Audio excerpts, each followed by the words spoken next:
Not now, but right now. Subscribe to the Fight Week Show. We'll see you guys on the road soon.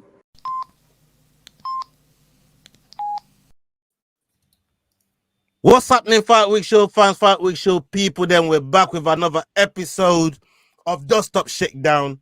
And joining me to do all of these this week is my brother Jordan, Yao, and a man behind the picture right there. We have Leroy on job today. He's going to be helping us, and he's going to be joining in some of the conversations today as well. And yeah, let's start with the birthday guy, man. How you doing, Yao, man? How was your birthday? How did you get on? Hope you had a great time while I was busy killing myself, face planting, literally. With that said, I hope you're okay. I was looking forward to doing last week's show, but I'm glad you're okay now. We're here now today. Birthday was amazing. I was watching UFC on the Saturday on my birthday. People were like, "Hey, dude, what are you doing?" I'm like, "Well, it's a fight night. What do you want me to do?" So yeah, it was a great birthday. Thank you so much, Ola.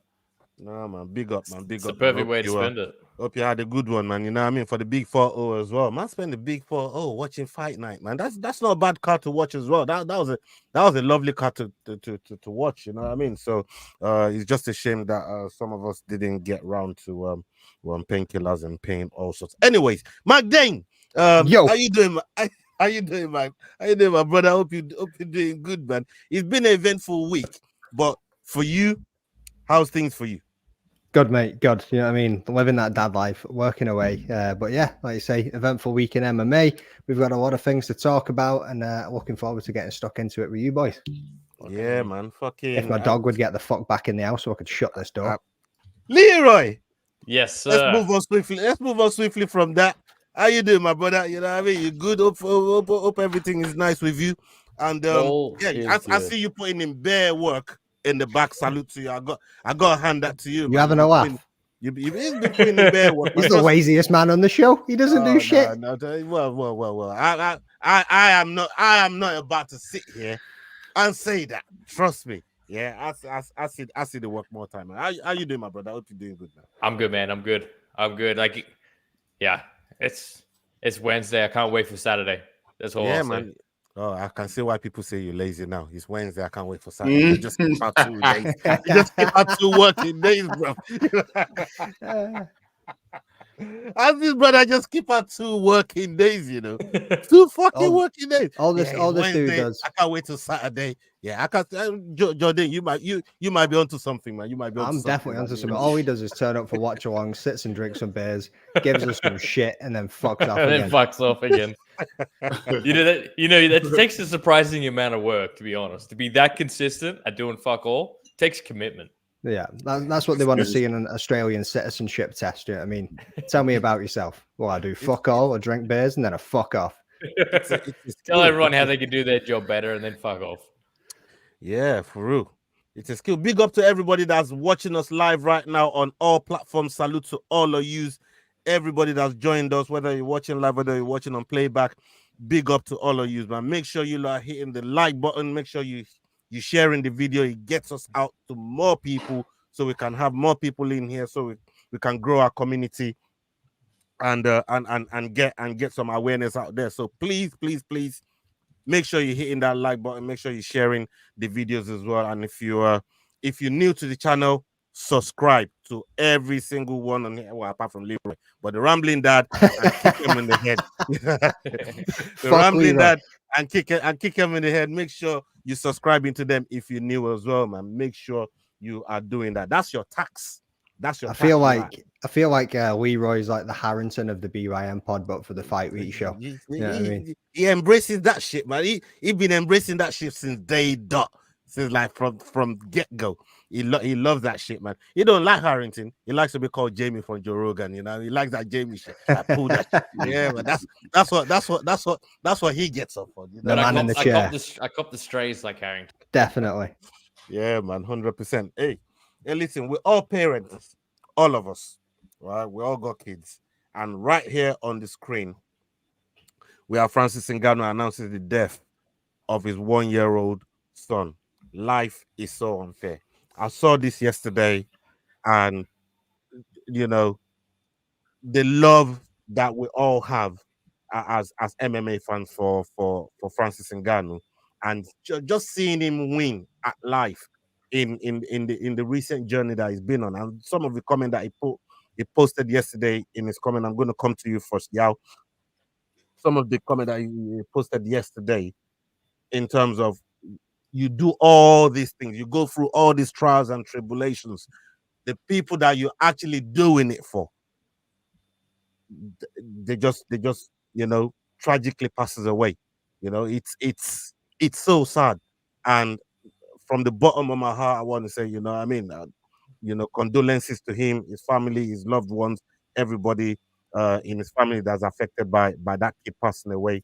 It's a tough pill to swallow. Yao, you have anything to say? I think it's one of those things, and I think I want to say first thing is condolences to Francis Ngannou and his family. May his son rest in peace. It's never easy to lose a family member, let alone a child that young. And, all strength to the Ngannou family during this difficult time. And it goes back to what we always talk about when we say that fighters are real people having real lives. They're not just people who are out there for the prize, as much as that's what they are, prize fighters. So having this news come out is very sad for Francis Ngannou, and I hope that Godspeed to him, that it doesn't really affect him too much emotionally, as much as this is an absolutely devastating blow. And for him to share with the MMA community so candidly on social media, I think we all definitely appreciate being let into his journey, into his pain, his family's pain, the current tribulations, and how that's adding to the overall journey that is the story of Francis the Predator Ngannou. So Godspeed to him and his family, and I hope that they can get through this as best as they can. You can see the pain that he's clearly going through, and the struggle to deal with it just by that post alone. I mean, it says too soon to leave, but yet he's gone. My little boy, my mate, my partner Kobe was full of life and joy, and now he's laying without life. I shouted his name over and over, but he's not responding. I was my best self next to him, and now I have no clue of who I am. Life is so unfair to hit us where it hurts the most. How do you deal with such a thing? How can you live with it? Please help me if you have an idea, because I really don't know what to do and how to deal with this. Yeah, that's fucking brutal. I've got a 15-month-old, and I don't know. I can't even comprehend. Yeah, I mean, that's as painful as it comes. Jordan, I mean, when you saw that news yesterday, you must have felt it just like the rest of us. We was talking about in the group and in the group chat, bro. It's like I said, we're all parents, and the question that Francis is asking there, now, how do you even work out what to do in these sort of situations, mate?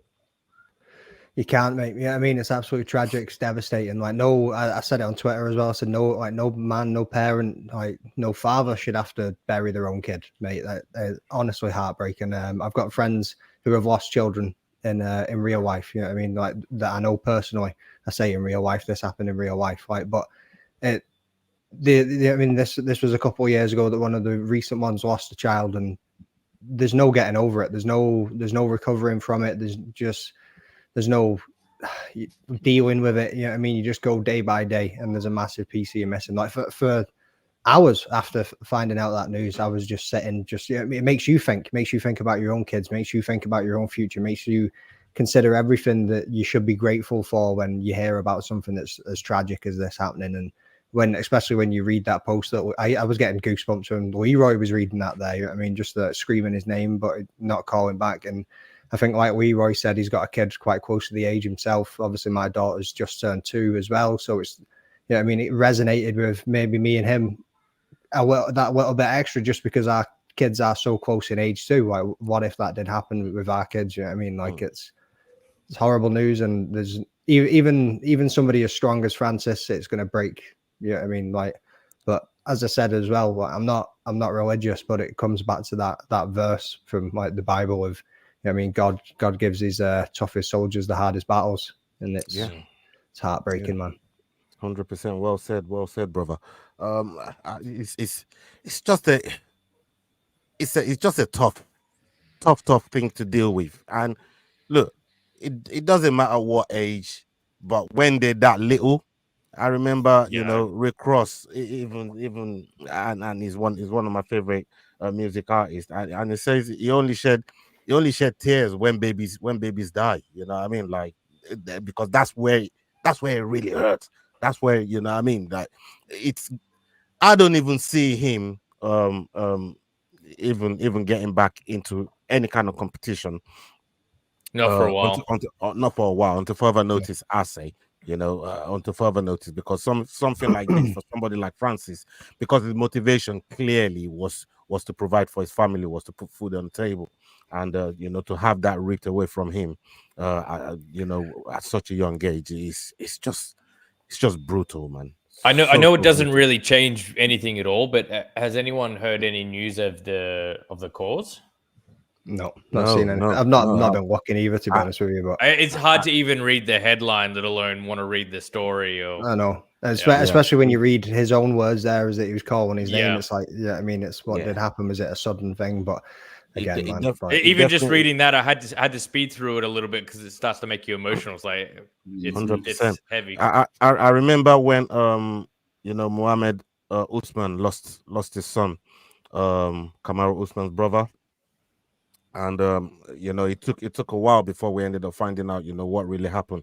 And his son was just playing around with family, jumped in the pool, drowned in the pool before anybody could even realize, you know, what had happened. So these tragic things, it just hurts, you know. And yeah, that's, you know, if life's gonna hit somebody, that's where it really hits you, and it's hard. It's going to be hard for him to come back from this, and I hope in time, not forget his son, obviously, but he finds a way to try and manage it, and get back into some form of what he knows how to do, and you know, in the same way that Mohammed Usman used it as an inspiration and dedicates a lot of his fights, a lot of his wins towards his son, it gives him a reason to you know, to get back in there and keep on fighting, and hopefully, you know, we'll see some charities, you know, in the name of his son, because Francis Ngannou is MMA ambassador for Africa, you know. So it's something that I'm sure a lot of people would want to encourage and partake in, should something like that come about. There's absolutely going to be an army behind him for if he's calling for any sort of action, any sort of community help, like the MMA community and the boxing community, and for that fact. Yeah. I was literally about to say, like, the movement that's been behind this already from the MMA community, and just the feedback that he's been getting, the comments that he's been getting, the show, the love and the support that he's been getting already as well, has just been phenomenal. I mean, it shows a complete different side to the sport that you don't see from a week to week basis, from social media aspects anyway. I mean, but yeah, well, it definitely takes you aback seeing one of the scariest blokes on the planet looking so vulnerable, right? It really hits everybody where it hurts, really. Yeah, 100%. I mean, whenever the time is right for him, when he feels comfortable to come back into combat sports, we'll be here waiting to receive him with open arms. I'm definitely sure about that. Okay, let's switch gears here. I want to start with you here, Leroy, especially on that picture you just put up with Brian Ortega fight. Makes more sense than Max Holloway, says Ilia Topuria. Ilia Topuria is saying that Max Holloway took him 3 fights and was not even anywhere near close to finishing Volkanovski. But in one fight, my guy that threw under the bus, reversed back, picked him back up, brought him to ride Shogun next to, man. Yeah, we're shameless like that. That's right. Yeah, there's a quick turnaround there. Yeah. Then you started to say my guy. I was like, oh, fucking what, mate? Yeah, but we're shameless like that. My guy brought him right back to ride Shogun with us. And now Ilia Topuria said, I want to give that guy a title shot. Leroy, I mean, Volkanovski obviously is your boy, and he's a great champion, one of the best champions. Sorry, one of the best champions. My setup, and now my cord is too close, so I keep yanking it out. My bad. Yeah, one of the best champions we've seen in the featherweight division. And Ilia Topuria is obviously showing that respect and saying, you know what, the guy that was closest to finishing him with T-City, that's the guy that I want to face. Do you think he's seeing that as a much easier fight, or do you think he's saying that because of the clapback from Max Holloway last week when he says a BMF does not beg for opportunities, a BMF puts things down, you know, any weight, anytime, anywhere. You don't say, "Oh yeah, I'll give you a title shot if you put your BMF on the line." Do you think that's why Ilia Topuria is going? It's the same old thing. Really showing respect for Volkanovski. No. It's the same old thing. It's the champion looking for the easiest fight possible. And I love Brian Ortega, but if you're the champion, you want the easiest fight possible. Do not call my guy for the easiest fight possible, man. What's wrong? Yeah, with but okay, but who's the one guy? Did you see what he did to Rodriguez, bro? About the easiest fight possible. But listen. So what are his options? Rematch Volkanovski, fight Max Holloway, or fight Brian Ortega? Who's the easiest one out of those three? Are we sure Brian Ortega is an easy fight though? I mean, it's still T-City. No, I'm not saying he's an easy fight. I'm saying he's the easiest option on paper out of those three. I mean, the other two have already beaten Brian Ortega. All right, Robert, okay. Carry on. I guess in terms of MMA maths, fine. Well, don't get me wrong. Like, I mean, also a lot of people are sleeping on Topuria's ground game. Like, he's well established ground game. We talked about this on the live stream that going to the ground isn't an issue either. I mean, don't get me wrong. I think Brian Ortega's levels ahead, but he might be able to, you know, at least if he gets caught in something, he might be able to see the round out and not have too much of an issue. That's interesting. That's an interesting take. And I think he should fight Holloway. I think rematch Volkanovski. Honestly, yeah. I mean, can you blow that up, Jordan? Is there any way you could? Yeah. So this got dropped today. Ilia said, "I never turned down the rematch with Alex, as the UFC has never offered me this fight. As I've said many times before, I will be the first to knock out Holloway. Let's keep this simple. Do you want to fight? If the answer is yes, there's nothing more to discuss. Bring my belt," and so forth. Max said, bring my belt and your pillow. And your pillow. Bring my belt. This is still again back to the point that I made earlier on. This is still part of him still putting out there that, hey, listen, there's no undisputed title fight if you don't bring my belt along with you. Bring my belt with It's you. not his belt though, is it? You know what I mean? Well, he's calling his belt. He's calling his belt. He wants that. All right, DMF. okay. See, the next time you come to Scotland, you better bring me my car. Well, you know what I mean? Like, that's not the way this shit works. Yeah, better bring me my house keys too. This is the first time I actually seen this tweet, and I'm just going by what he could be what it could be meaning by that. I mean, Yao, what do you take from what Ilia Topuria said there in terms of, you know, bringing his belt and still, you know, trying to lobby that with Max Holloway trying to get in on the BMF, or he's just going to look at Brian Ortega and say, you know what, I'm going to give you a shot instead of that guy that don't want to put his BMF belt on the line. Look, I agree with what you said last week, and I agree with what you just said in terms of what that tweet looks like. Ilia Topuria is still saying, bring your BMF belt, and then you get a shot at the strap, which makes no sense because you're looking for number one contender. You're not looking to go and collect another random belt. You're not a BMF. BMF, as we all know, has no rules, but the rules do not say Ilia Topuria gets a shot. Unfortunately, in terms of whatever our common understanding of what the BMF is, because right now there are no rules. So I think, like you said, he needs to stop saying, give me this other belt. He needs to say, listen, I'm here to fight. I'm ready to fight. And as Leroy said, either give him Volkanovski in the rematch, because we all want to see it. We all want to see if he can do what he did again, which honestly, based on that performance, he probably might. We don't know. Or give him Max Holloway, because Holloway has proved that he can go up, he can win, he can stay at featherweight, and he can still dominate. He's lost to Volkanovski a few times, sure, but he is still a dominant force in MMA. So I say, Topuria, stop playing games. Let's have a fight. Pick someone that's worthwhile. Not that T-City isn't, but the question is, has T-City earned a title shot right now? And the answer, I think, is a no, unfortunately. So based on that, T-City might need to have one more fight, then be in, but I don't think it's the right time for a title shot for the one and only Brian T-City Ortega.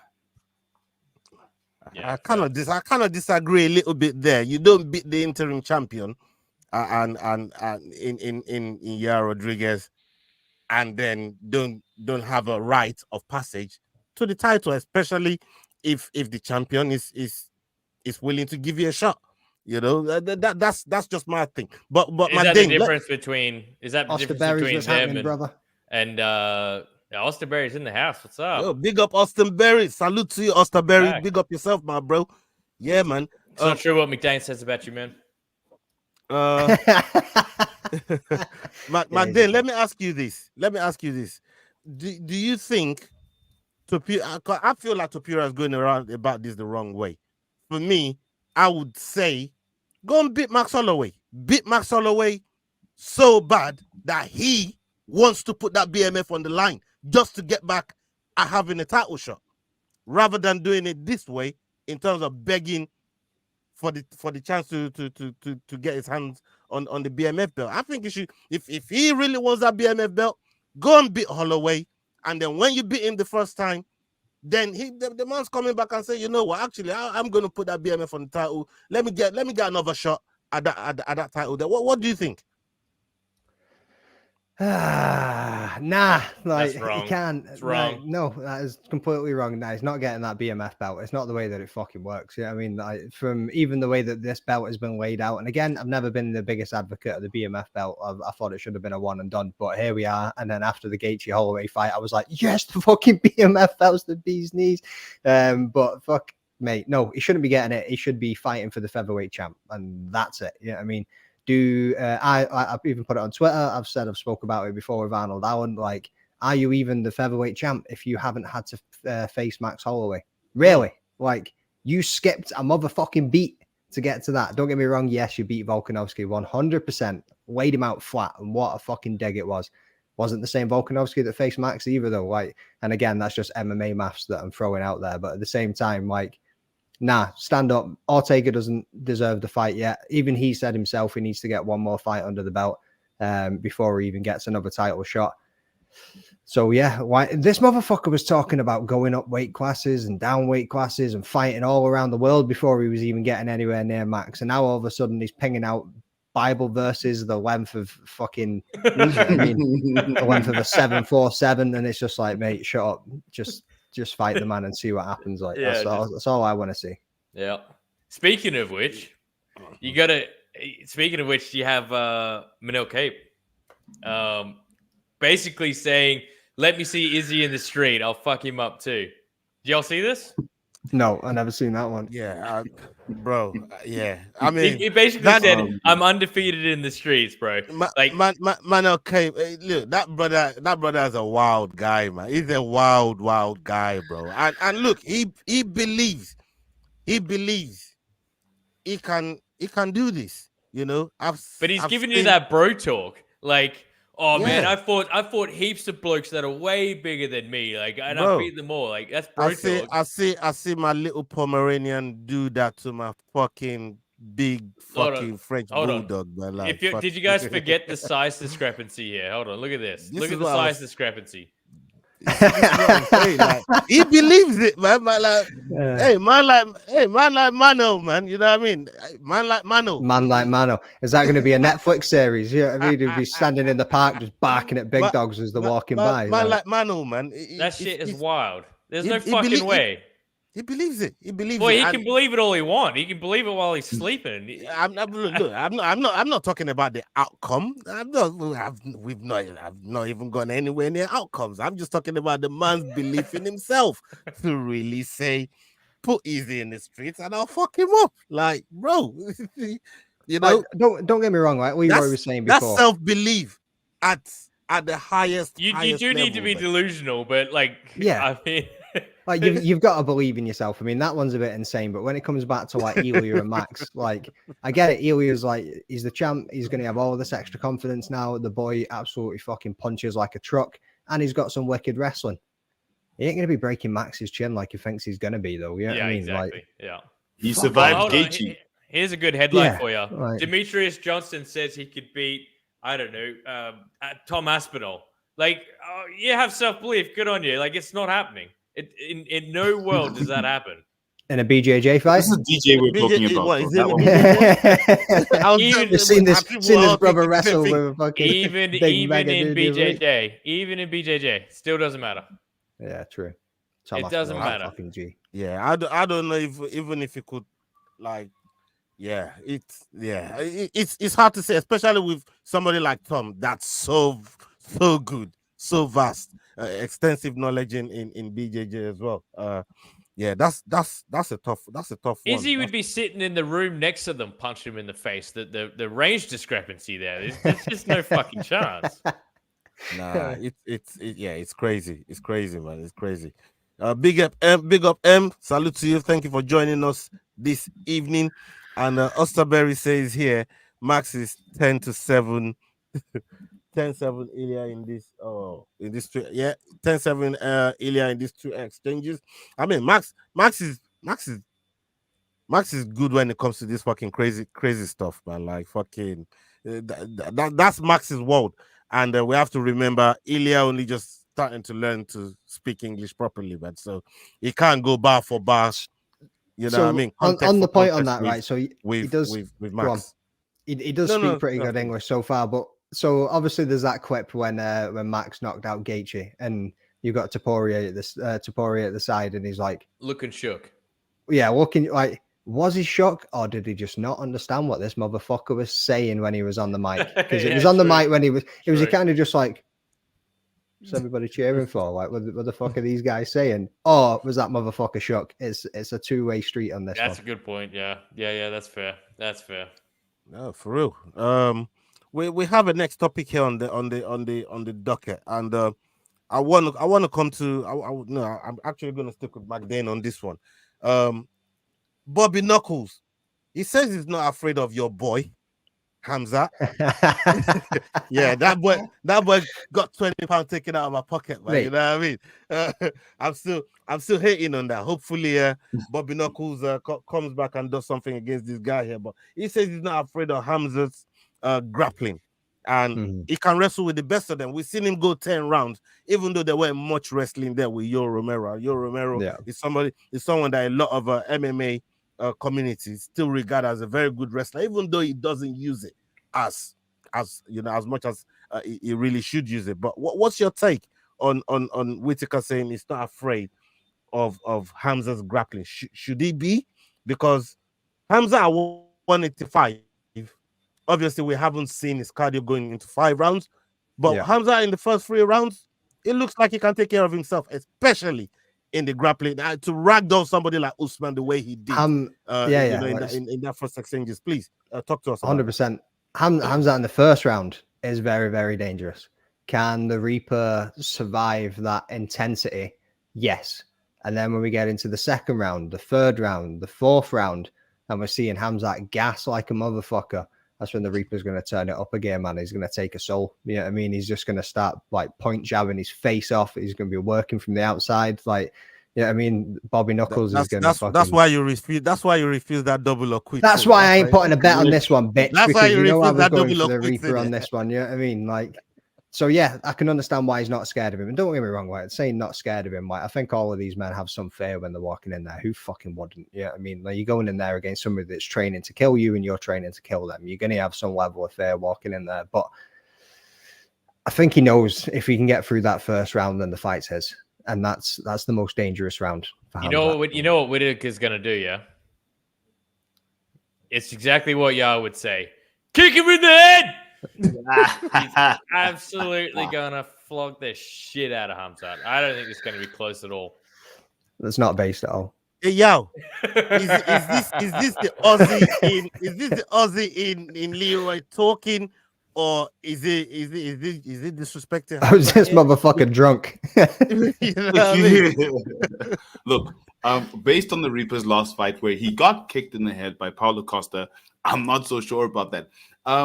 Look, to say I'm not scared of Khamzat is like saying I'm not scared of Dricus, and we saw what happened with the Reaper against Dricus. Unfortunately, he underestimated Dricus's whatever Dricus does, because no one really understands what Dricus's style is. Yeah, He's but awkward, man. It's awkward. Just call it the awkward style. Man. Well, so what Whittaker was saying was he's not scared. Basically, his whole game plan is, his whole approach is, I'm going to attempt to enforce my game plan and at the same time nullify yours. I mean, if the grappling's there, the grappling's there. I honestly, I don't see how there's an issue. Like, I think that Khamzat's got the grappling advantage. Don't get me wrong, but you've actually got to do something with it. Whittaker's got great takedown defense. I mean, he fought Jacare Souza. He fought Yoel Romero twice. Like, he can clearly do it. He beat them both. I just think he's not ready for Khamzat. Personally, I think Khamzat is slightly more ready. Let's go with age. Let's go with the hunger. The Reaper's been there. So he's got the experience. He's got the pedigree. But Khamzat's got, let's say, the skill and the hunger right now. Yeah, I agree. I 100% agree. But there's also something to consider here too. Khamzat isn't the monster that everybody thinks he is. All right, he's up at 185 now. He's not cutting bullshit weight and beating up on the 170s. Yeah.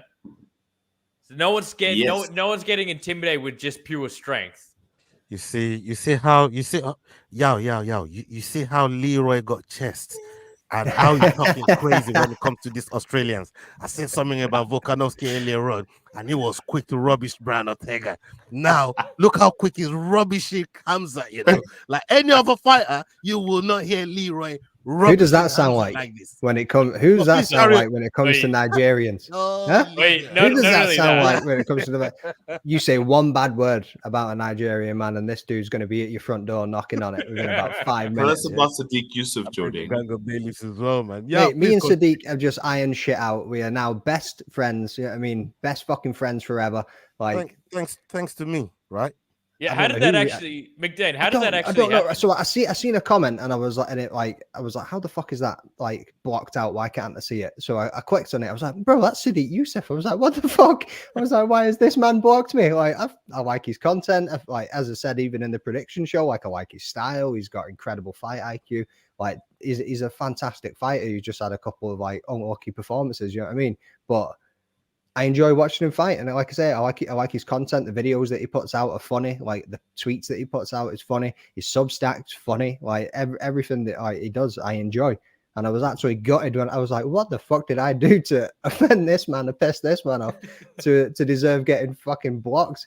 So I put it on Twitter. Like, what the fuck? Like, if anybody, somebody reach out to Sadiq and tell him I don't know what I've done, but I'm sorry, bro. Well, that's what I'm saying. He showed you. And I took it upon myself and used all the connections I got in the world to make sure that my bro McDane is back in Sadiq Yusuf's good books. And did you basically what Ola was it actually you, or are you just trying to claim some fucking? Ola just dropped a message in the Nigeria group chat.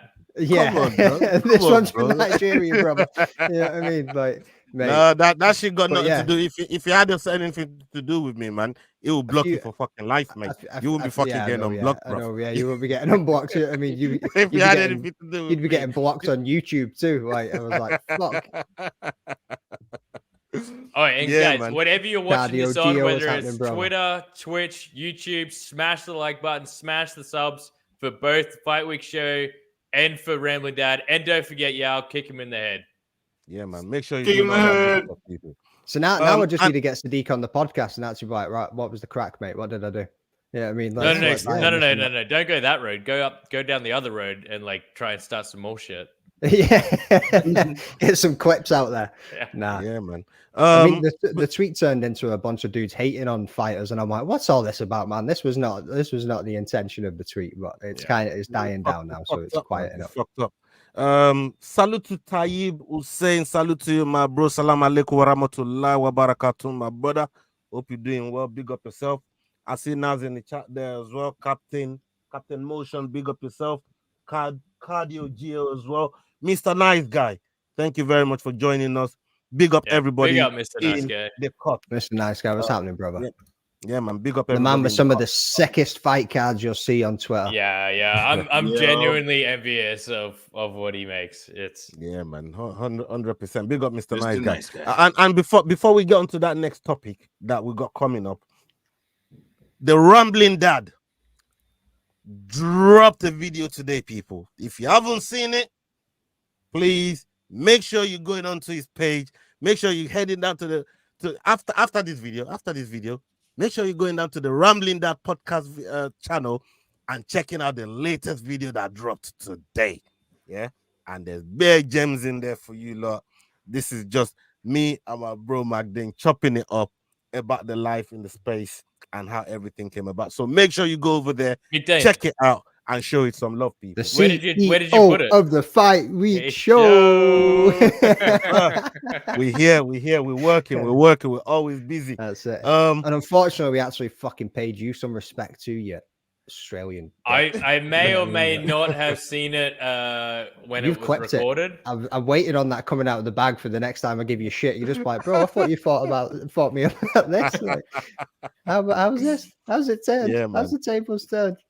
No, for real, man. Yeah, people make sure you're going over there and showing you some love. For real. Speaking of paying respects, guys, how about Arman's punishment here? What the actual fuck? Heavy. Yeah, tell us more about that, Leroy. NSAC to withhold 20% of Arman's purse following punching fan at UFC 300. I'm going to come straight off the bat and say that if any fighter, the first card, and I'm at the event and they punch me in the face, that is like right at the top of best moments in my life. Like, if anything, he deserves a punch a fan in the face bonus. I don't know. Like, that sounds amazing to me. I think Dana will probably sort him out with that. I think Dana would pay it, but this isn't soccer. This isn't tennis. This is fighting. Like, this is what we love. It is the fight game, but at the same time, I can see why the commission have taken this stance, because they still have to send a message to all the fighters that your hands and your legs are fucking licensed fucking weapons, man. Well, what about the message to the fans that are instigating? No. True. But you also need to think like the commission aren't the fighter's boss, right? No, Dana White and the UFC is their boss. So if anything, find the promotion that will then. But they regulate the rules. The commission enforces McDane's and regulate the rules. The commission enforces. I get what you said. Well, they commission the fight and they can set the terms of it. They're not setting whether you can go and punch a fucking fan and what I can tag you and your money on for it. You know what I mean? Like, again, like I say, yeah, make your rules, commission the fight, allow it to be in that venue, in that state, wherever the fuck it is, right? Fair enough. But you can't go and punish a dude who you don't even employ. Like, you'll find the promotion for something like that happening. Then the promotion needs to go and deal with the fighter. That's the way I see it. I think that would be the appropriate approach, because then, I mean, ultimately, I don't think anything should happen at all. I think it's just like one of the awesome quirks about our sport, and then we just move on. Like, maybe Dana says, "Hey guys, try not to punch fans in the face on the way out to the ring, and call it a day." Yao, you have a similar thought process to what they're saying, or you have an alternate one to share? I agree. It's not that big a deal. Although 20% is a big fucking deal, though. Fucking is. Somebody take 20% of your salary, bro. You're just gonna sit there and buy it. Ain't a big deal. Okay, financially, that is a big deal for Tsarukyan. But in terms of the punishment and the, I guess, the event or what happened there, I think it's not that big a deal. Fortunately, it doesn't happen very often that fighters get involved with fans. And I think it is a message to say, listen, if fans piss you off, let them piss you off. They're fans. You're here. You're a professional. As McDane said, you are here. You are licensed to do this. You're not around here to mess around with fans. And if they are messing with you, they're security for a reason. So I say it's not that big a deal in terms of, fighters engaging fans, punching fans. But yes, I think something should have been done. 20% is a big number. But now everyone's going to know, look, just don't fuck around with fans. Like, let them be whatever they are. You don't know who they're supporting. You don't know where you are. Let them be who they are and do what you're there to do, which is beat up the next guy. So look, I'm all for the fine. I wouldn't say fine the promotion. It was an individual action by the fighter, even though he's surrounded by security. So how much more would the promotion be responsible for? I don't even think he managed to hit the done dude. what they need to do. He just swung at him. He didn't actually hit him. He still goes through. Yeah. And I mean, that's crazy, man. For 20%, and this is how I see it, right? I think instead of them actually trying to punish Tsarukyan, the fan that swung at him first should be banned, should be fined. They should take action on the fan, because at the end of the day, again, there's set of rules where you can't really go around trying to assault or even, you know what I mean? If you're gonna, I don't think he did. I think he just flipped him off, gave him the finger. I mean, imagine trying to find every single fan at a football game that's just give a player the finger. Like, you'd be fucked. Yeah, it's But the lesson here is because us fans, we always get a little bit. We always try to wear bigger shoes than what we should, we see Cantona do some madness, bro. Like, bro, like, you know what I mean? We see your boy do some madness, Margie. Yeah, you know what I mean? So, bro, these things can happen, and I still think the way, look, the fans probably grateful that Tsarukyan, that's probably the biggest fight moment in his life as a fight fan. That action, he actually said that. It was 100% of what I'm saying. It was his first ever event. He'd never been one to before. He said that he just let the hype and the emotion and all of it, the experience, get to him. He flips him off as he was walking out. He goes, "I'm not going to press charges, but if Dana wants to chuck me some free tickets for the Conor McGregor fight," but Dana's sitting there going, "Fuck you, kid! Like, you ain't getting nothing." You know what I mean? Yeah. Dana's sitting flipping him off back. So but then obviously, speaking of NSAC. Disciplinary actions. Here's the most egregious one by far. What the actual fuck? Commission withhold 5K from Diego Lopes. 5K for jumping the gate, like jumping the fence after he won. That's crazy. Absolutely wild. I mean, what's going on with the commission nowadays, man? Like the way, I think they're just power tripping hard.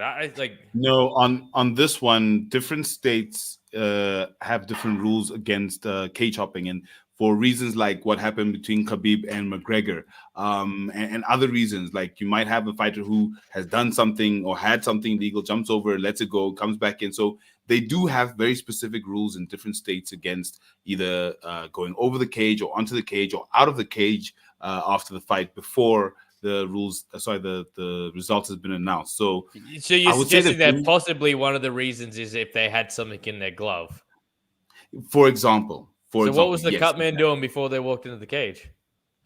Taking a bribe. You never know. That's the thing. If the cut man took a bribe and this person had something in their glove and they need to get rid of it after the fight, it's gone. So there are specific commissions that have rules against leaving the cage. And I get what you're saying, but how wild is that, bro? Like, that's I get what you're saying, but that's soft. That's some like action movie bullshit. That's Roadhouse 2. I mean, what's to stop your corner from coming in, celebrating with you, and taking it off you there? I know, that's like Sugar Sean covering himself in Vaseline. Like, not a chance, man. Exactly. I get that there's rules. Like, you can't just go Khabib style and just jump into the crowd and start swinging like a madman. Obviously, that's not a good idea. Mm-hmm. But you need to think of the build up towards that fight as well, and the bad blood that was there. Like, something was going to happen that should have had more security and shouldn't have happened 100%. But when you're looking at something of just a clear win, jump in the cage and celebrating, fuck me, man, give the guy a break. Like, yeah, he's gonna be a star, but he's not earning that much yet. And 5K, that's a big hit. No, that's a lot. That's a lot of stack, man. You know what I mean? I actually don't know how much he's on, but yeah. No, that's a lot. That's a lot for real. Before we move on to the next topic, Magdane, if you're cool to run them slides. Leroy's got them. We're going to talk about Brave CF real quick. I keep saying Brave FC as well because it's kind of modeled because most of these promotions are FCs, but we got CF over here. Brave CF, they're coming to Mauritius in Africa, and all of us in this panel are doing some kind of work to help promote this card, to help raise awareness for this card. And people, if you're watching it, please, if there's any way that you guys can definitely show some love on their pages, and in fact watch the fight when it happens on the 11th of May. That would be absolutely awesome. We spoke to Nicholas Wende today and Nkosi Dembele today. The two guys are main eventing and co-main eventing the actual card, and make sure you keep an eye out for that. That's going to be dropping very, very soon, at least just before the fight week of that card. Yao, you got one or two things to say about this card and the work you've been doing for Brave CF for Mauritius? I have more than one or two things to say about Brave CF and the card that's coming. I have lots to say. I'm so excited about this card. I've been following Brave CF, and the CF stands for Combat Federation. I've been following Brave since sometime last year. It's been about a year. And the one fight that brought me into Brave, and the one fighter that brought me into Brave, is on this card. It was his debut fight, and I'm very excited. We have him on Monday. It's Ilia King Kong Kubanza. So this card, if you look at it from the perspective of Middle East martial arts and what's MMA and what's happening in the Africa region, for them to come down into Mauritius to have this event for the second, I think the third time, is a real coup for African fighters. If you have a look there, we've got 7 African fighters on this card. You've got Nkosi the Future Ndebele in the first ever Brave trilogy against Shorty Torres. And this fight has been in the making since Ndebele lost in Colombia to Torres, where Torres had some home ground advantage. Then they went in for the rematch in Bahrain, and Ndebele won. With glitz and glamour, it was an amazing event. He came through and he dominated to the point where Shorty Torres verbally submitted. He quit in the middle of the fight. And now that just shows the skill and the quality of Nkosi the Future Ndebele. And now they're up for the trilogy on home territory for Nkosi. Really looking forward to that fight. Then the co-main event is Nick the Saint Wende, one of my favorite fighters. Nick was the first champion that I saw winning in the EFC when I started going to EFC. So absolutely love Nick Wende. His gym is right down the road. Cobra's right down the road from where I stay. I'm really looking forward to him in his third fight in Brave. If he wins this fight, he goes for a title shot, whether it's against Shorty Torres or against Nkosi the Future. So it's an absolutely stacked card that's happening. We've got Lutando Biko fighting. We've got Ananias Mulamba fighting as well. And like I said, Ilia King Kong Kubanza with a head kick win in his first Brave fight, in his debut fight. This card is amazing, and I'm really looking forward to all the fights on this with all these skilled fighters. And there's one fighter here, Gitnov, who also trains, and I think you like this, Ola, with the one and only Khabib and Islam up in Dagestan. So it's going to be good to see, the Dagestani wrestling coming back into Brave, because we know Khamzat obviously is an ex-Brave fighter. He's not Dagestani, but okay, he's Chechenian. Yeah, he wrestled. Leroy, I mean, from what you've seen of the card, some of the fighters that's been mentioned on there, people like Lutando Biko, these guys are guys that we have knowledge of. What's your take on the whole card, and what's been your takeaway from working on some of the stuff that we've been working on so far? It would definitely seem like Brave is not pulling any punches with setting up this card, and just from the fighters alone that we've spoken to, they're all fucking amped to be in Mauritius for one, and to get this card happening. Like, they're all ready to go. I think this is going to be an awesome card. It's going to be right up there. You're seeing talent that's come from the EFC, just like y'all was saying. Like, I don't know, it really is like a Middle East versus Africa kind of showdown on this one, really. All I'll say is this: if you see an Iranian fighter on the card, probably back him. Okay. That's my betting advice. Don't come and look for me on that advice when it goes left. Yeah, Leroy. That's the guy. That's the guy to be knocking on his door. McDane. I mean, you're also looking to do one or two things on this very event here. You've been talking to one of the organizers. What are your thoughts on this actual event and then bringing it to Mauritius in the way that, you know, it's a record-breaking event for them. This is the fourth time they'll bring it to Africa, and they're probably one of the only promotions that's really done that. What's your take on all of it?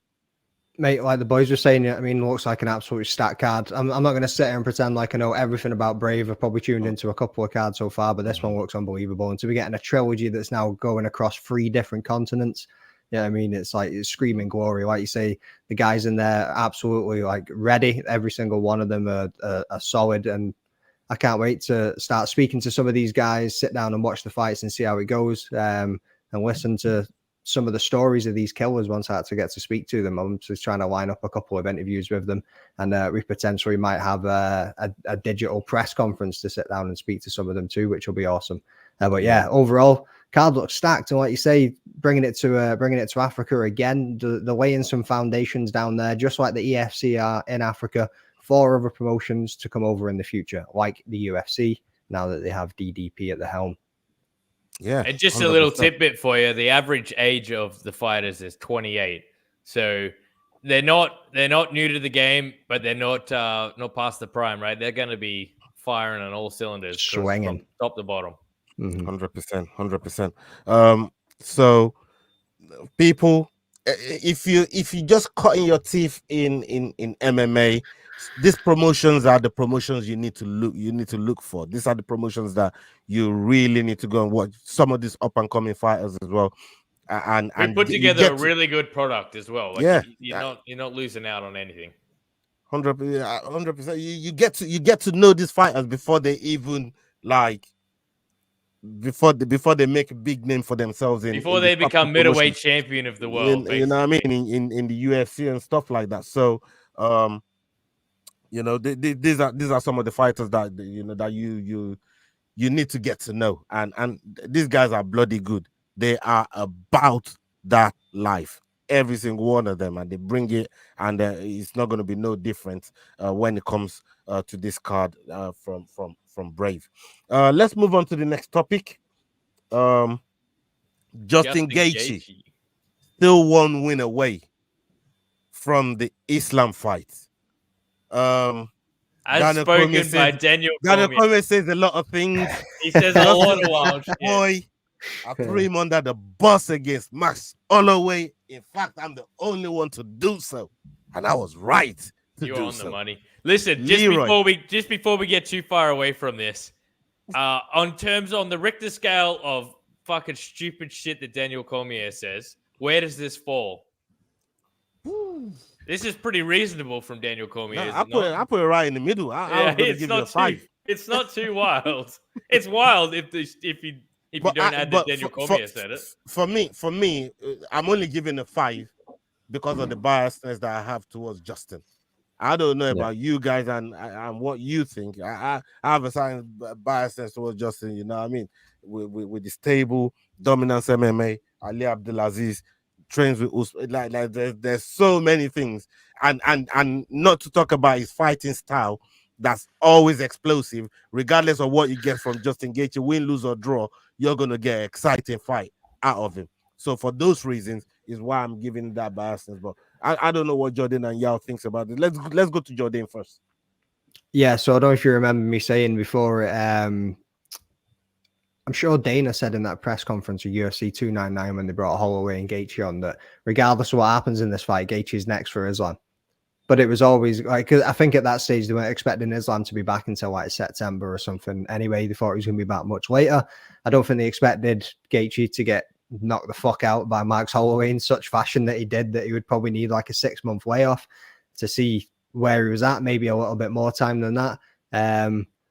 Yeah, 1 fight away though. I don't know. I think they need to see how things play out with Poirier, and then obviously they've got Arman Tsarukyan now knocking at the door, and I think there's too many moving parts now to see 1 fight. But it's the highlight. You know what I mean? Are you going to stop him if he goes out and gets like 1 incredible finish on somebody next? You mean like over Dustin Poirier or something? Well, why would he go against Dustin Poirier? Like he already did, you know what I mean? But why would he go? Like Poirier is going for the title, so unless Poirier beat him and they try to line that up, like that. I don't see a path for him. I'd watch it. I'd watch it. Yeah, fuck it, 100%. You would watch it. You know, but, I don't know. But it's just a case of, do you actually see Poirier getting it done against Islam? That's this is that last shot at a title for Dustin Poirier towards the end of his career, which makes him a very, very fucking dangerous man. Like, they just put him in there with a top prospect, somebody that was looking like an absolute killer, who ragdolled him for 2 rounds until he just got knocked out. Yeah, I mean, he got flatlined. Like, Benoit Saint-Denis was all over him, smothered him for most of that fight. And then all of a sudden, Poirier with that slick boxing, bop, boom, good night. Like, remember the fucking name Dustin Diamond Poirier, son. Put some extra hot sauce on that shit and walk the fuck off. Yeah, I mean, like, I think he's a dangerous guy. And we've seen Islam get cracked, but if he jumps the gill, he's fucked. Just saying that now. What makes you say that he's at the end of his career, though? What is he, 36? I think he's even 35. Said it. 35 going on 36. Like, I think he's even said himself. It's also the mileage on Dustin Poirier, though, man. He's been around for a long time. You know what I mean? It's also the mileage on him. You know what I mean? We can look at I actually think that's not an issue. I think the real issue is that he's kind of done a lot of what he set out to do, and his interests are taking him elsewhere, like his foundation, like his business that he's trying to get going, like all the community stuff that he's trying to do in Lafayette. I think that's going to be what's pulling him away more than anything. Yeah, I think it might also be the title opportunities. Like, he's fought the best dudes in the top 10 constantly, consistently. I mean, he's had some of the biggest names within the lightweight division over the course of his career. What's he in it for now? Is he in it for but he said it himself that he's only taking fights that really interest him. Yeah. You know? And obviously a title fight would be something that interests you naturally. But if he's going to be cherry picking fights like that as well. If he's going to be cherry picking fights like that as well, man, you know what I mean? I don't know if the promotion is going to be with it. You know what I mean? I don't know. I haven't gotten your take on this whole, you know, Justin just needing one fight to get back to a title picture. Even the stuff with Poirier here in terms of his age and the mileage that he's got on the clock in MMA. Look, and I just put it into the comments. I think Gaethje deserves a title shot, same as we are seeing Poirier get a title shot. For me, I would like to see Makhachev Poirier. Presumably he beats Poirier. Let's say he beats Poirier. Then Makhachev Gaethje. Hopefully Gaethje would be healthy by then. Simply because if we look at, you know, where he is on the standings, I think he's number 2. He should still be number 2, Gaethje.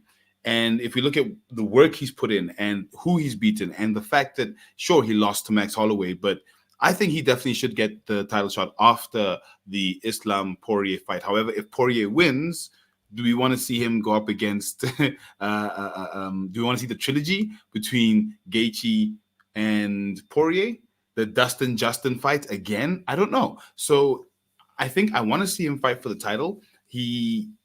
Unfortunately, his chances have been dented by the fact that he took the BMF fight and he got knocked clean, cold out. So let's see what happens. But I think I really want to see him up there getting another title shot, seeing if he can actually beat, let's say, Makhachev or Poirier in the next fight. But I don't think Poirier is going to take it. Makhachev's just going to be, I guess, too skillful. Team Khabib on that one, definitely. Yeah, man. Let's see how that all plays out. Mr. Nice Guy here says, how do you watch the event with Brave CF in Mauritius? I want to say keep an eye on all our socials. Come Fight Week, we're going to post everything. We're going to be posting a lot of information, a lot of interviews, a lot of just go to bravecf.com. They got all the info you need there. How to do all of that stuff. We're going to be posting about all of that. Keep an eye on it on our socials, or like Leroy just said, go to bravecf.com and all the information should be on there as well. And I've just dropped a link in the chat. And there you go. Yao just dropped that link right there. So yeah, just go and check that out, and you should have all that information for you. And big up Mr. Nice Guy, at least, you know what I mean? If he's one extra eye that's you know, that we got on that fight there. I'm happy with it. People, make sure you are supporting that event right there. Cardio Geo here, I like what he says. He says Dustin Poirier and Diaz got to run it before they are done. Diaz isn't already well and truly over the hill. Yeah, but Which one Diaz? here, though, this one Which here Diaz? will have a nostalgia to it. Nick or Nate? Which one are you saying? No. I'm going Nate on this one, man. Like, yeah, it's got to be Nate, man. You know what I mean? And he's a former BMF, or at least BMF contender. Not BMF contender. You know what I mean? He did fight for the belt, lost. I cursed New York. I cursed New York and the doctor stoppage policy on the eyelids, man. Like, it's going to be a doctor stoppage on the way out to the cage, off, man. You know what I mean? That brother had you could sneeze on him and the scar tissues just peel off, but like, just let the brother fight, man. That ain't never stopped Nate from fighting before, man. You know what I mean? Just let Nate get to it. It'd be a great one for the fans. It'd be a great one for the fans. I would love to watch it for sure. Yeah. What's not so great for the fans, though, guys, is the start time for UFC 304. Ooh. That one there. Big Dane, how does this make you feel, mate? I've fucking come to terms with it, me boys. It is what it is. You know what I mean? Like, fuck me. They ain't going to change it. It's obviously leaning towards the American audience. Like, the pay-per-view, as I've mentioned before, like, pay-per-view sales in the UK, you're talking $20 for, like, so TNT Sports, formerly BT Sports, have a TV package deal with the UFC to have the exclusive to promote it and actually air it in the UK. No other channel does it in the UK. You know what I mean? So they clearly pay whatever they pay to be able to do that. And then they get to choose, I think it's 5 pay-per-views in the year that they'll decide, right, we're making this box office. And that's $19.99. You know what I mean? Like, okay, but what you're not considering here is the gate. The people who are paying tickets to go to this event live. Bro, it's going to sell. It's going to it'll fucking sell for sure. So what are you saying? So what are you saying? So what are you saying? Is, why am I paying so much to stay up till 8 a.m. while we're fighting here? Like, while I'm to watch cunts punch other cunts in the face. Yeah, what else do you sit up until 6 o'clock in the morning? I'm just trying to play devil's advocate. I know you are, mate, and I'm not fucking having it. You can ask you, the devil Leroy, on your shoulders. Just you're playing devil's advocate. You're definitely playing that devil's advocate for me. I'm with you on what you're saying. Like, that's because you're hold old. on, what? This is the thing here with McDane. McDane, you know, you just indirectly cost Yao. Yeah, it was his birthday the other day. This brother you're older. You're older than Yao. Don't you fucking start trying to drop this man in it. Let me deflect. This motherfucker still got youth. Yeah, I mean, this motherfucker got youth. He might not have any hair, but he's still got his youth. Let me deflect in peace, man. You know, I was deflecting in peace, bro. You know what I mean? Jesus. But listen, for me, I'm thinking to myself, like, hold on. How do we spend all these nights watching events across the globe at ungodly hours, and we do it week in, week out? And then when they come to our shores, in terms of they come to Ireland, they come to Paris, they come to England, we get to say, you know what? At least we get to watch it like they watch it over there in the States, right? Or in Canada. But you just answered your own question. It's all about the money, man. And the money is paying $80 plus for a pay. Bro, they are charging the arm and the leg for this fucking ticket. Did you see how much if I want to watch this event live, I have to pay 4 times as much as you do. And now, now the fan base, most of the fan base is in the US as well. So 4 times, that means I get 4 votes to your 1 vote at what time this card starts. And people are saying this like it's the first time they're coming to the fucking UK, and we're just going, "Oh, you're making us stay up till 7 o'clock." I feel bad for the fighters. I don't want to stay up till 7 o'clock to watch our event. That's to completely readjust all of their fucking fight schedules, the sleep schedules, everything. It's bullshit for the home fighters. Where's the home advantage there? That's how I'm looking at it. And it was interesting to see Tom Aspinall going, "Do you know what? I'm not asked about that. Like, I've got to do it when I go elsewhere anyway. I'm more concerned about the fans," which was cool to see. But at the same time, like, bro, they've just done 4 cards in the UK where they done it to our time when they were at the O2. And again, is it licensing conditions that the O2 set compared to what they can do in Manchester, the Co-op Arena? Is that what's like? Yeah, I mean, because you're going to have different alcohol licensing laws, everything. People are either going to be hitting the Colombian marching powder or they're going to be sleeping. It's going to be going one way or the other. But that crowd, there's going to be plenty of skiers. Yeah, there'll definitely be. I mean, like fucking those Twin Peaks that Leroy's always talking about. Like there'll be a few of those kicking about. Like, mate, it is what it is, boys. It is what it is. I mean, your time zone is not too far from you're only an hour ahead of us. Like, what are you making of all this crazy? They bring it to the UK. This is supposed to be a nice time. You can do a barbecue right there, you know what I mean, while the fight's going on, drinking some beers, and now they're gonna make us stay up to ungodly hours to watch. This is gonna happen in July, bro. You know, I was looking forward to the breakfast beers. Sunny over here in the UK, and we don't enjoy that too much. You know what I mean? We don't enjoy the good weather too much, man. And the one time they bring it over to Manchester, and they wanna kill us with the time, man. What's going on? Look, I think like the two gents said, it's all about the money. And unfortunately, similar as to why they haven't come to Africa, there's certain things that don't happen if the money's not there. And having the fights broadcast at your time is one of them. So for me, I would have expected, honestly, I didn't expect it to be at 3 a.m. I didn't think they would do that. I thought they would have a little bit more respect, to be honest, for not just the UK fans, but just for time and people and life in the world.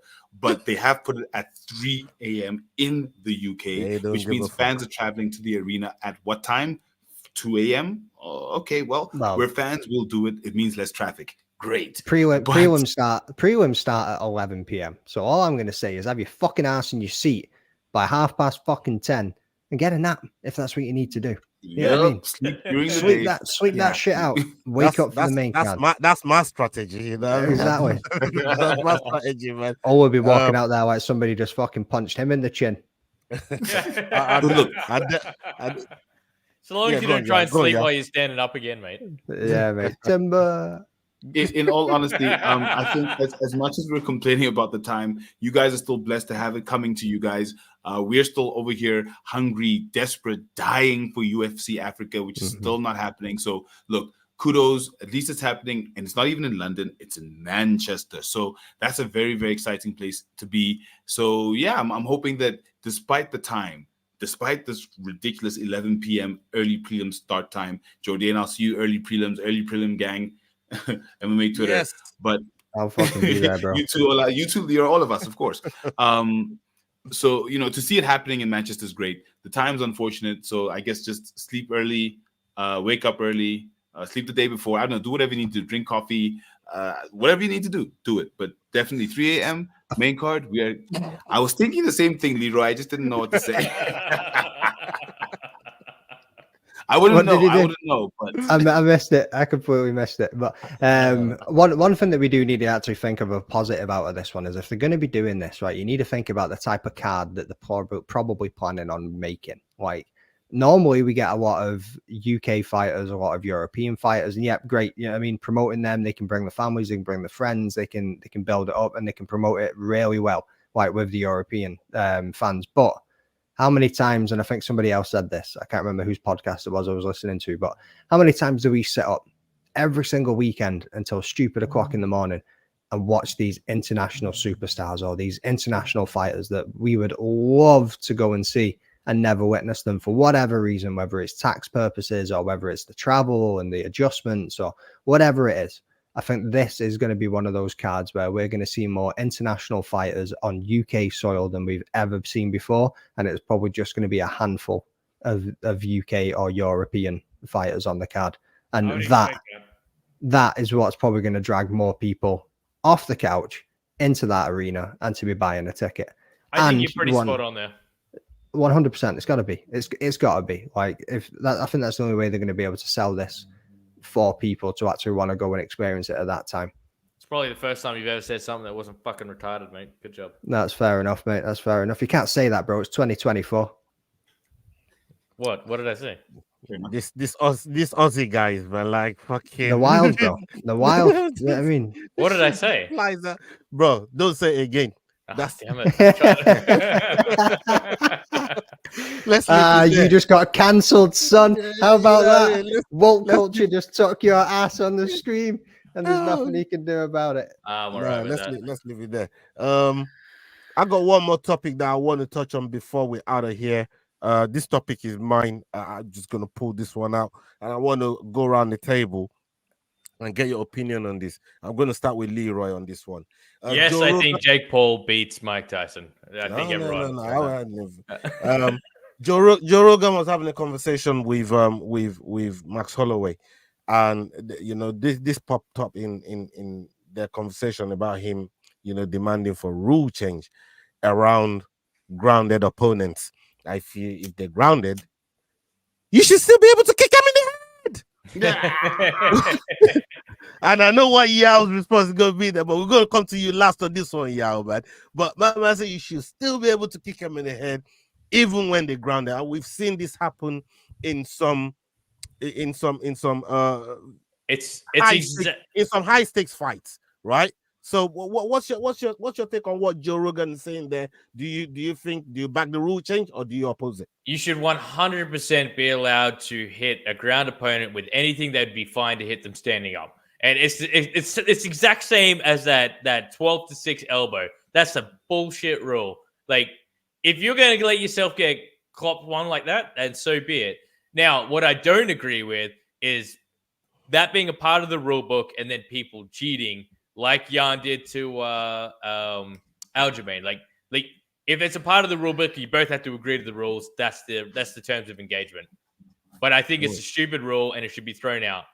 Absolutely. It'll stop all these guys from just placing one hand down and then leaving their head in a vulnerable position for an advantage. It'll cut all that shit out. McDane, I mean, you've seen the conversation between these guys and what they had to say about it. Well, I mean, kicking a grounded opponent in the head. It happens in one. In one, it's legit over there. No, it's not. No. It's in rising. It's in rising where one is the knee to the grounded opponent that's legal. Yeah. Right. Okay. But still striking the grounded opponent with your knee, your feet. McDane, what's your take on all this? Do you back the rule? Let it fly. You know what I mean?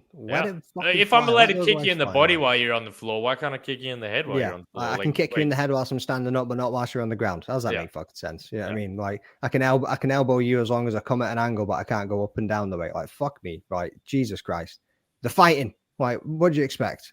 Yeah, just let them fucking swing. And again, as Leroy mentioned, like, and I'm wearing the motherfucker's jumper. Arnold Allen, most I ever have. Like, bro. Yeah. That dude just reached tips of his fingers so he could just put safe. Yeah, I mean, it was literally rushing the canvas. Yeah, it's like on the playground, you're going base, can't get me. Base, can't get me. Yeah, I mean, like it would stop them playing that game. So yeah, kick them in the head. Which I also have. If that is the rule, I have no issue with the competitors using that to their advantage. It actually takes away from the competition. I personally think. I think you should allow. You can see fighters that's not so grounded go to get grounded just to get out of a situation. Just to avoid the situation. They quickly go to get grounded, even though their posture is not really like in line with being a grounded opponent. Because it's one thing being grounded happening naturally in a transition as you trying to maneuver through a situation or grappling situation. But all of a sudden, if that situation had gone and then you're about to get struck and then you see it and then you go to go and get grounded, I think that's them cheating that rule. It also provides another point of issue. But what you really want from your referee, it's for them not to have to do anything. And this is another tension point where the referee has to get involved. We've seen them stop fights and check on both competitors or whatever for what almost looked like they were grounded because they were brushing their fingers on the canvas. You know, it just doesn't need to be there. Yo, you advocate for kicking people in the fucking head every day of the week. Do we need Whether to he's ask at you work, what he's your at take is home, on these? Tell the people. on the fucking bus. Doesn't matter where he is. Ironically, yes, you do need to ask because I'm not with it. For me, as strange as this is, it's one of those things where, and I'm not too sure about the 6 to 12 elbow, but fighter safety is also important. We need to make sure that these guys are, as much as they are entertaining us, are somewhat protected. Yes, it is a fight, but you don't want to have your favorite fighter go out because of something as I guess it's dangerous as a grounded head kick, depending, because then you'd have to have a whole bunch of rules around where in the head you can kick, the back, and then there's eyes, and for me, it's just not worth like the effort. What's Grounded the difference from knees, standing? 100%. It takes, I guess I'll say, more skill when someone's standing. It's someone who you're actually up against. Skill level's got nothing to do with down. But listen to this though. I'm shooting in for a double, and you kick me in the head. You've got twice the force than if I was lying down. Yeah, that was your fault. but also, if you're concerned about fighter safety, then you're saying no kicks to the head at all. I was going to say, you're thinking what the talk when they're on the ground that they might be able to get when they kick them, depending on the position that the person's in. But yeah, and also look, if you're generally on the ground, now this is just presuming to get to someone's head, because most fighters obviously, you switch around and try and do an up kick, so your head isn't necessarily exposed. If we're talking about grounded head kicks, we're talking about someone who's basically already down, already not able to defend themselves. If we're talking about grounded head kicks, because that's the only time you'd be able to get to a head kick on the ground. So for me, what's the point? All you're doing is putting the fight on the ground in danger for no reason, because if they're in that position, no, don't be kicking them in the head. So for me, grounded head kicks just don't make any sense. Awesome. Grounded knees, if your hands are on the ground, that's your problem. You should have had your hands up. One knee on the ground, that's still your problem. You should have. So for me, the grounded knee rule, I'm happy with. Yes, let's get it, but not the grounded head kick. For me, it just doesn't seem like it adds to the fight. It just maybe adds to the injury list. I can actually see what you're saying there. But if you're lying on your back, maybe the kicks to the head. I mean, the fight is already on the way out. How but then that's where the ref comes in. Yeah, how often do you think that's going to happen, though? Yeah, the ref's going to dive in the way. Allowing the rule to exist the way that it does allows fighters to exploit it in a way that ruins the competition. Okay, that's fair. That's fair. the only that's part fair. that really fucks with me on the grounded rule. But we'll see. I mean, Joe Rogan's advocated for a lot of crazy rule changes. Joe Rogan wants to see people compete on a soccer pitch. Exactly. Well, one of the other things from the same pod was what he was saying was it shouldn't be when the round ends, they shouldn't start on the feet again. He was like, it's one singular fight, and you can go two ways on this one. Like, so I get what he's saying, but in sports, it's competition. You are fighting in rounds. So that's the way that it's set up. So yeah, start on your feet. What he's saying is it's one singular fight. So if somebody, say you've just worked for 4 minutes to get me down to the ground, and it's somebody like Alex Pereira that is very dangerous on the feet, and he used this exact example, like, and he managed to get him down to the ground. Why should he start on the feet again in the next round? And should he not start in the ground in the same position? Yeah, it completely changes everything up. Yeah, because if you, like you said, if you're doing rounds, then it's rounds. You want the round. But if you're going to do what he's described, then you have to change the scoring to some sort of continuous scoring where you're scoring for each and every single thing, and that allows it to be one continuous fight. So continuous fight, continuous scoring. That's what I would say. But we don't really want to see that. Where's the excitement in that? I mean, let's switch over to what Cardio Gios just dropped in here. He said, if a fighter is losing a fight, they can throw an intentional kick to the groin and instantly get up to 5-minute break and an extra warning. Should in-cage warnings go away? I feel like fighters take advantage of the free warning. I will 100% go on record as say there should be no verbal warnings. It should be an instant point deduction, whether it's intentional or unintentional. No hard warnings? Just straight up, just take a point. Just don't fucking do it. If you do it would take away the tactic point of view of it. Yeah, I mean, because you have heard multiple fighters on podcasts and interviews say, "Yeah, I kicked them in the nuts on purpose because I needed a fucking breather." Yeah, I mean, I'm sure even Paul Craig said it as well at one point. Like, was it against that? Apparently, or somebody? That strategy is not going to work against people like Pereira, but I mean, for the most part, people do it. Yeah, he definitely changed the game with that shit. Told Herb Dean, hey, back the fuck off. I'm about to end this, brother. You know what I mean? Like, don't worry about them nuts, man. You know what I mean? I got this. And by the way, don't worry about these Jourdain, nuts. I watched it again. You're 100% right. Hill threw the first punch after the restart. He was 100% ready. He decided to be backing up instead of moving forward or doing whatever he did. My bad. There was nothing unfair there. He was ready. The only thing I didn't like about it was where Herb Dean was standing. He wasn't. Yeah, that's what I was about to say. The one thing I will say is that with Herb being to the left of him, it did prevent him from kind of circling out there. He couldn't circle out there at all, which means that he had to stay in the range of the power hand because naturally you're going to want to circle to the left to get away from Pereira. No one's talking about Pereira closing the fucking gap, bro. As he was telling Herb Dean to have the presence of mind to do that. Yeah, that's true. Is insane. Is in that moment, and it's so nuanced that people go over people's heads. That's good, right? Point. That little movement, he just shuffled a little bit towards Hill before he delivered that final. That was class. He stood on the man's foot so he couldn't get away from him. That was an old dirty boxing trick. He was like, "You ain't going nowhere. I'm standing on your big toes." Absolutely class. That was class by Poitin. Yeah, we're gonna end the show on that one tonight. Thank you, gentlemen, for pulling up today. Another fantastic show. And like we said, people go and check out. Make sure you're keeping an eye on that event when it comes up on the 11th of May. During the whole fight week, we're gonna be posting a lot of stuff on our socials with it. And make sure you checking out the Rambling Dad podcast. Make sure you're following him on all his socials. Kick him in the head kick podcast. Make sure you're doing that as well. Kick him in the head for real. And the Fight Week show. Make sure you're showing love. Make sure you're following us on all our platforms as well. Leroy, back to regular scheduled shows. So we'll be back on Friday for the prediction show. We'll also have the watch along for 301.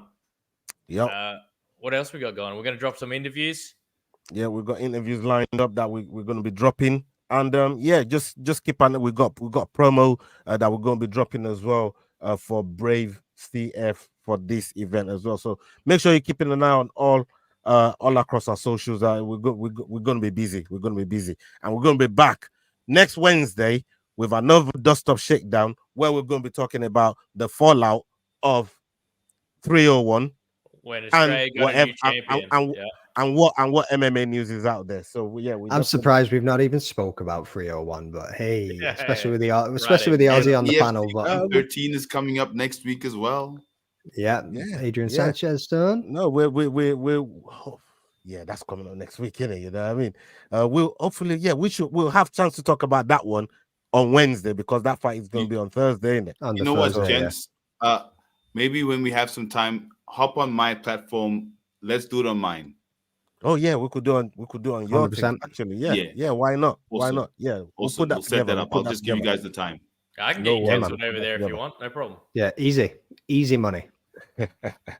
All right, people. Salute to everybody. One last thing though. Sorry. For fuck's sake. Fuck Leroy. Yeah, there we go. Salute to everybody that's joined us tonight. Big up to all of you. We've done 1 hour 23 minutes. Smash the likes up, people. Smash the likes. Show some love, man. Show some love. Big up to Jourdain for always giving us your precious time. Thank you so much. Thank you so much to Yao. Ain't that precious, bro? Giving us your precious time as well. I know time is money. I know time is important. Every one of us have got families. So, and honestly, guys, give us some feedback. Drop a comment down below. Give us some feedback. Tell us what you like, what you don't like, what you would like to see us do. Even if it's a completely new segment, let us know what you want. Even if you just want to call us dickheads, just let us know.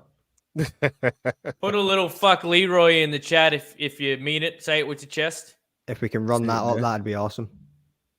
Get the counter. I'll get a counter going. I'll make a counter. All right, then, people, up onto the next one. Hasta la vista. We're out. Salute. Peace. Love.